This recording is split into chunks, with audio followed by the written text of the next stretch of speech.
On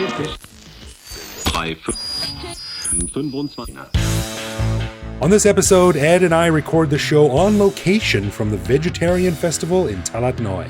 So if you're like us and wonder if it's possible to find non-fried, healthy options at the famous J Festival, you'll dig this episode of the Bangkok Podcast.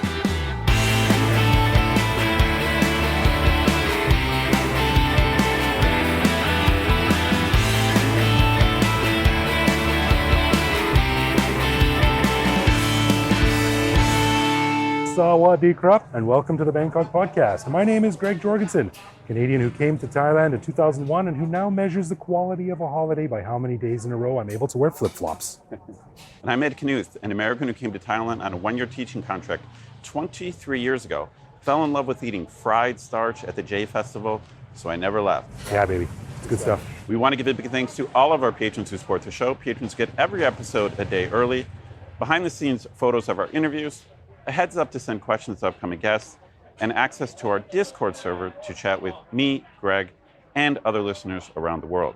But best of all, patrons also get an unscripted, uncensored bonus episode every week where we riff on current events and Bangkok topics.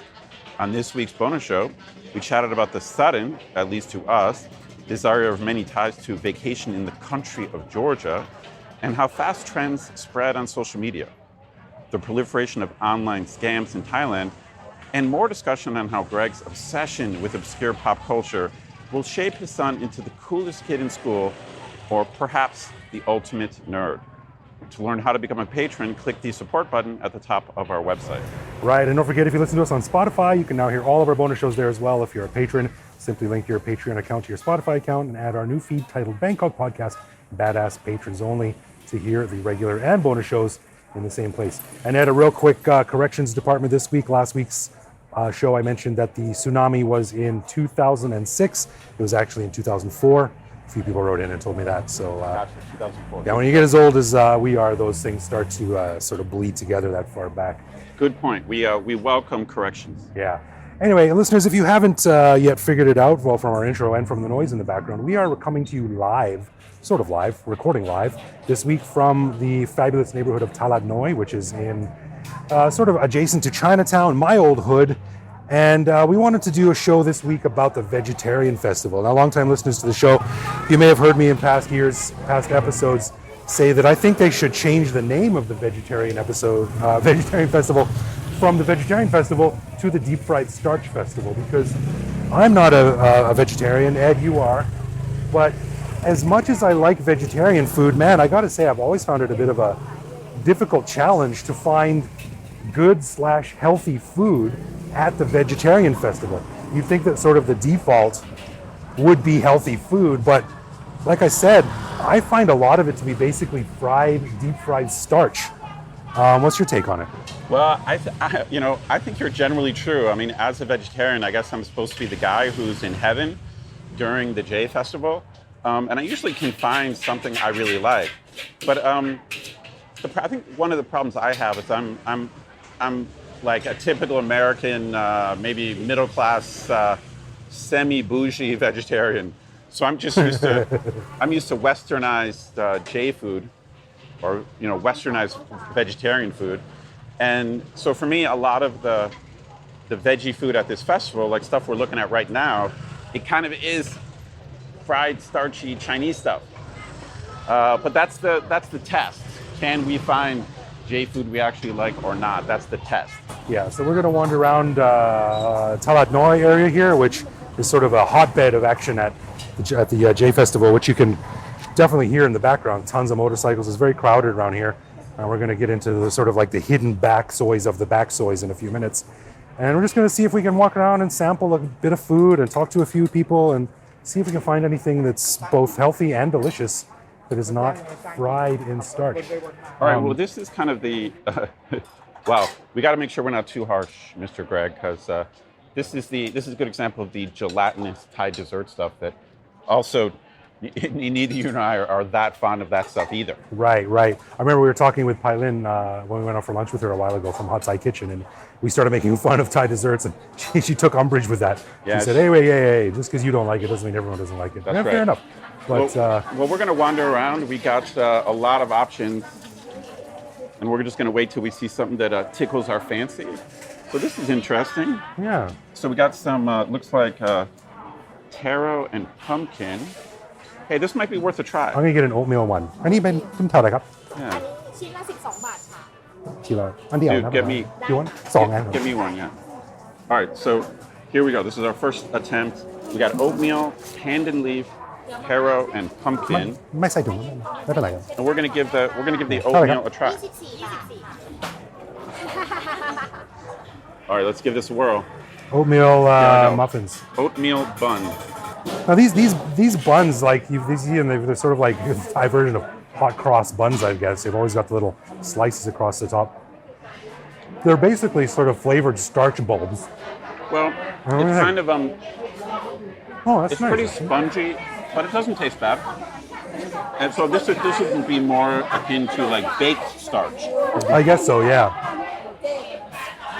Yeah, it's pretty dense. But I'm going to give this a thumbs up. This is not a bad start. Yeah, I can definitely taste the oatmeal here. Kind of tastes like a spongy cookie. Not bad. Wow, this looks hardcore. So it looks like Mushroom we got dishes, right? mushroom, and I don't know what that is. That must be just like some type of soy protein, maybe tofu. Dude, it looks like kibbles and bits, the old dog food. Welcome to the J Festival. You know, mushrooms. There's a big bowl of mushrooms there, and I mean, mushrooms seem to be sort of the all-star ingredient of a lot of vegan and vegetarian dishes, aren't they? Because It is one of the key ingredients. I mean, No. soy and tofu is probably number one. Yeah. Yeah, let's go down here. อันนี้เป็นอะไรครับ เขาพูดไทยได้ชัดมากเลย ใช้เท้า ใช้เท้า like white carrot Ah, okay, okay. Let's try some. Let's do it. All right. you can try this one ชิมหน่อยนะ It's fried. It's fried, but it's not How long dough. you stay in Thailand อ่ะ Naan พูดไทยได้ชัดมากเลย Remember, if they have to tell you that you speak Thai clearly, your Thai is shitty. อ่ะใช้เท้า5 อัน Well, taro is pretty good. อันนี้จะกรอบกว่า Dude, you're the money man. Hook us up. ก็20 บาทครับ ได้ค่ะมันชิ้นละ12 60นี่ So we got- Even though we're not in Chinatown directly, this area definitely has the hustle and bustle and noise level of Chinatown. Totally, yeah. ค่ะเป็นน้ำมันค่ะ Hello. Let's give it a whirl. So this is fried taro and then fried something. I just got the taro one. Oh, you did? Yeah, so fried taro. It's not bad. อร่อยไหมคะ All right.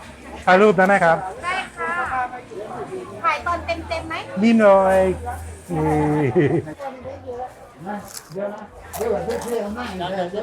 What do you think of the taro, Ed? I'm going to go thumbs up on the fried taro too, but I feel like it's mostly fried. Yeah. Like it's mostly batter. You know what? You could tell me this is fried cabbage, fried carrot, fried sausage. I probably wouldn't even be able to tell. So technically it's not fried starch, but It's fried. It's over fried. it's heavily fried. Yeah. But it tastes good. It's all right. A lot of egg noodles. We just passed a woman selling a big table of bami. ตรงนี้นะคะทอดมันเจ Now this stuff is my favorite. Oh, really? Yeah. This is khanom toob-tub. ใช่ไหม And this is killer, man. What is it? It's basically Butterfinger. Oh, really?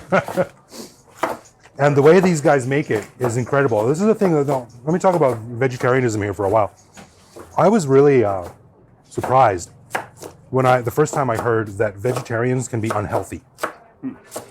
Because it never occurred to me that, yeah, you could eat a vegetarian diet, but if it's all shit food, you're going to be malnourished. But this stuff is basically a candy bar. And these guys make it. Have you ever seen them make it with these guys' hammers? It's like if Thor and Gimli opened a business together, making handmade sweets using their hammers. Well, we'll check it out right now. When I lived here, every October I used to come down here for the vegetarian festival and buy way too much of this khanom toob-tub and load my freezer full of it. And I would eat it Well, we gotta slowly get- we over the gotta next get few more. months.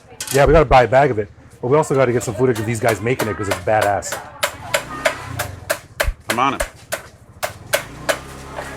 These guys are going to basically take 2 guys on either side of a wooden table, and they're going to take a giant wooden mallet, like a big one, and they're going to take turns just smashing this stuff, pulverizing it into gooey paste.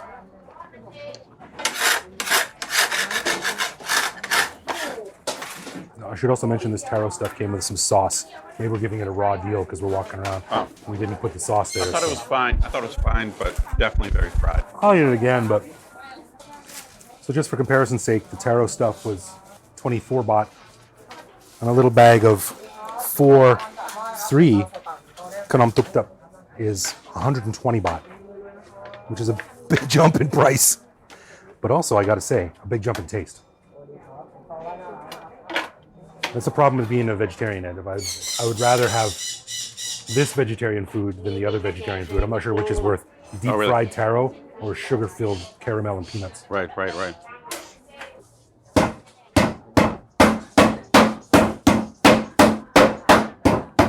Nailed that. It's like making a Japanese katana sword. Right. Just folding the metal and hammering it and folding it and hammering it.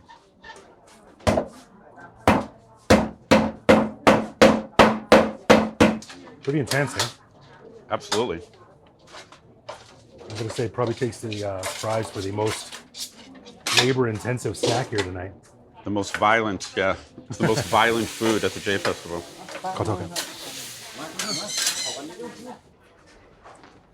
So Ed, we've been walking for about 30 minutes.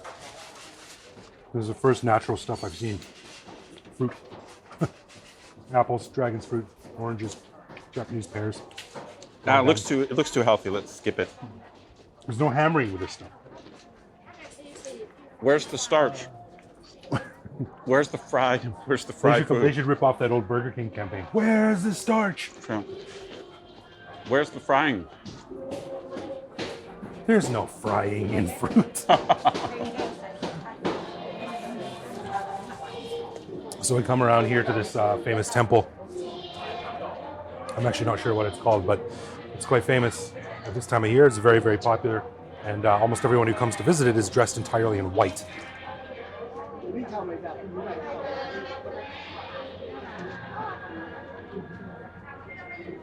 Bang tod. นี่อะไรนะครับ Topping. เป็นเผือกกวนค่ะ ชื่อขนมเก็ดมะกอก Khanomอะไรอ่ะ? เก็ดมะกอก Get makong. Taro, soybean, and red bean. Ed, what's your favorite? Taro, soybean, or red bean? Probably soybean. อันเดียวเท่าไหร่ครับ อะไรที่อาหารก่อน ไม่ใส่ถุง Cup on top. There you go. You check that out. See what you think. All right. Use your refined vegetarian taste buds to educate my savage meat-eating taste buds. So what exactly is this? A soybean like patty or something. Soybean like pancake, I guess? Ah, Bang. Okay. It's kind of like soybean bread. Soybean dough. Oh, here's another khanom toob-tub. Quite famous coffee shop. Yeah. This is Hong Xiang Hong. Beautiful old restored building that makes great cake, good coffee, and it's got a lovely seating area along the river in the back. It's funny though, Ed, I just noticed, I mean, this is a perennial problem in Thailand, isn't it? Is like, you see all the people lined up for the khanom toob-tub.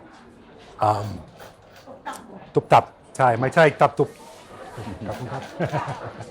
And there's like a huge lineup for here, but just around the corner, there's another table selling the exact same stuff. It's got a big table full of them, and there's no lineup there. You just have to walk 15 feet to find the next table. So now we come around to sort of like behind Talad Noi in this strange parking lot covered area where they set up this stage for the Chinese opera. Myself, not a fan of Chinese opera. Ed, what about you? I can honestly say I'm not a big Chinese opera fan, but I don't really know much about it. That's a good point. I don't know much about it I either. can say I'm not an opera guy for sure. Yeah. I gotta say, it's October 21st. It's a long weekend. That might have something to do with it. But this is way less crowded than I remember it being in previous years. I guess the last time I was down to this area was pre-COVID. But it's not very crowded at all compared to what it normally is. It's okay now because it's okay to get lost now. Oh yeah, we were supposed to turn right back there somewhere. There's nothing like wet fried dough. Yeah, well, as is the trend during this season. As soon as we were in the area where the Chinese opera is, tons of candles and papers hanging from the roof, the wind picked up and it's just starting to rain now. Only a few sprinkles, but still nonetheless, old Thai women are sprinting. That's right. As if it's about to pour, which it probably is. In fact, we're about to get caught in the rain. But it will be captured for posterity. I guess so.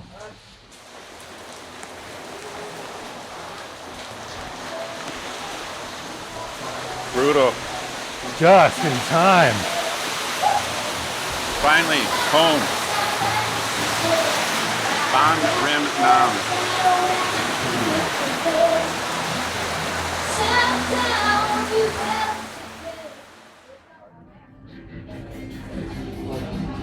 Well, this is going to be an instantaneous break for our listeners, but it started raining and we just managed to duck into one of our favorite places in this neighborhood, Ban Rim Nam.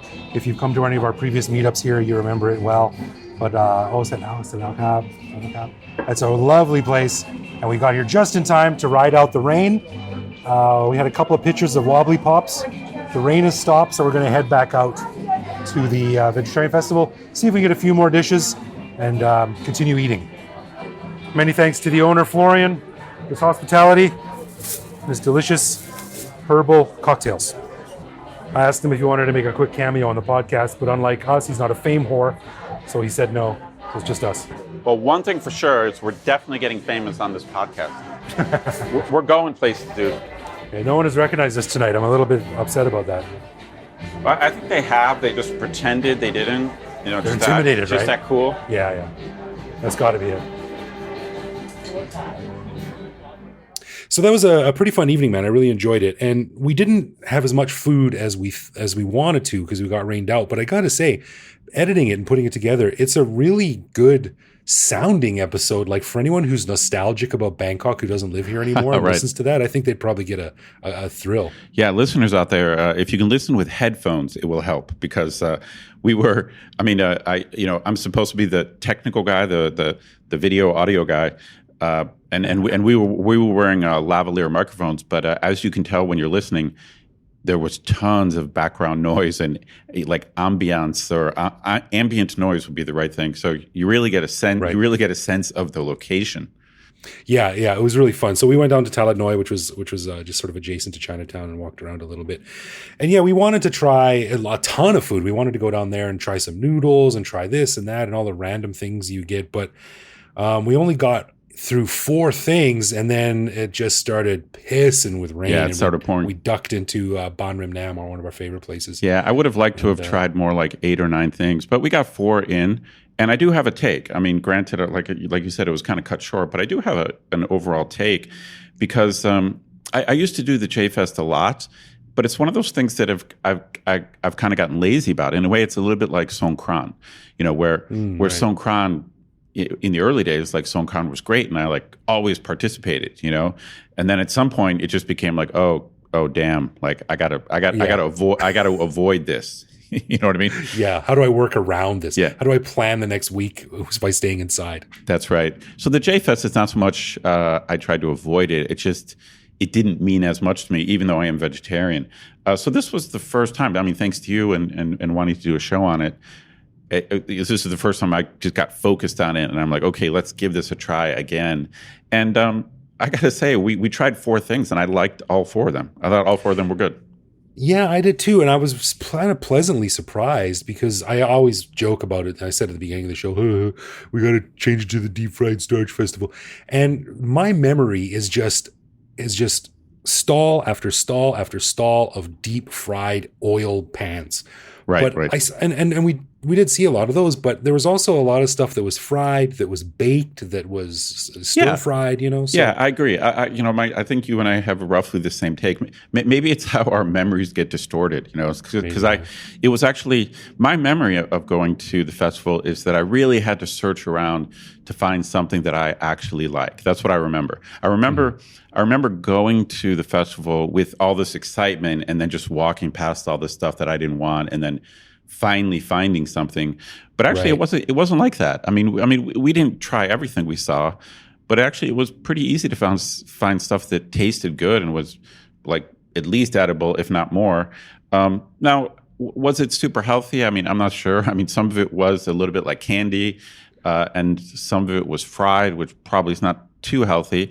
But the bottom line is, it's kind of changed my attitude a little bit. Like like I said, I've never been a hater of the J Festival. I just always felt like it should be awesome, but it's not. And I guess I still don't think it's awesome, but it was it was better. I don't know what else to say. It was just better than I thought, better than I remembered. Yeah, I would happily eat all the stuff we had again. It was delicious. And my final thought, I think, would be, if you're going to go down there, go to the J Festival, sure, go for the festival and have a little bit of food. Don't go just for the food, because you can probably find pretty good food elsewhere anytime. But it is a fun place to visit. And yeah, I think you're right. I think it's the whole experience. And unfortunately, that kind of got cut short too, because if we had more time, we could have checked out, because there's performances, there's temples, you can make merit. There's all kinds of adjacent things you can do, which probably would give you the full experience. It's not that the food is bad, and there's tons of food options, but especially if you're a tourist or an expat who's never checked it out, you should definitely think of it as more than just a food thing. Yeah, totally. Good note to end on. So I had fun. I'm glad we did it, and listeners, I hope you liked it. It was fun to listen to for me. Yeah, next year I will have a more positive attitude. Right. All right, let's get into some love, loathe, or live with, where one of us picks a particular aspect of living in Bangkok, which we then discuss to decide if it's something we love about living here, loathe about living here, or have come to accept as something that we just have to learn to live with no matter how we feel about it. This week we're in studio back doing this, Ed, so I'll turn it over to you to give us some nice ambience-free love, loathe, or live with. All right. Now, this is an oldie, not really a goodie, but this is something that has come up over the years a bunch, and it just happened to me for the first time, at least noticeably in a long time. Okay. And so this is, in theory, this is love, loathe, or live with, but it's really loathe or live with. It's really the real option. So again, oldie but goodie.